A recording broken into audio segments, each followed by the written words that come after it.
Kawadhi nyime en jotelo mawuok e kaunti matin Maganze e kaunti ma Kilifi opoyo okenge ma jatend piny oketo mar duoko piny omenda ma sirikal tiyo godo.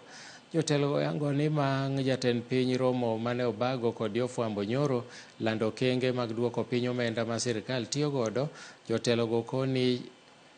Jotelogo eko kod jaod bura Maganze Kenneth Kazungu okwayo rowere mag Gen Z mondo we ng'anyo nikech jatend piny osechako okang' mar timo dwachgi. Kata kamano jotelo mamoko noyango ni wito oko paro mar chik mar omenda ma higa ni ochungo chenro mag dongruok mamoko. As of now, kwa sababu hii finance bill ilikuwa iweze ku raise 346 billion. So that means as we speak there is a hole ya 346 billion in the budget.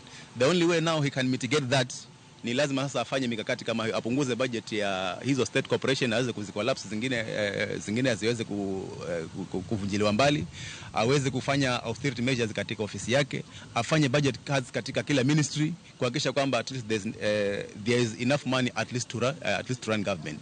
Lakini ile sector ambayo itapata a thorough beating ni sekta ya kuleta maendeleo mashinani. Kwa sababu yeye kama kiongozi unajua kuna indicators za development ambazo wananchi wazione mashinani ndio wasema amefanya. Kama ujenzi wa barabara sasa huo umekuwa affected, mambo ya stima mashinani, mambo ya maji, hizo zote zimekuwa affected kwa sababu ya hii bill kuweza withdrawn. Sasa juzi vijezi tuliposimama tukaipinga, sasa alirudi kwenye meza na akaekelea kando. Rais akona nafasi ya welcome any view. Bora tutafute ile njia mwafaka. Sio kuvunja maduka. Tukivunja maduka atakayelijenga ni nani? Ule ushuru wetu tena ndio tutajenga zipi zile vitu za serikali zilizovunjwa.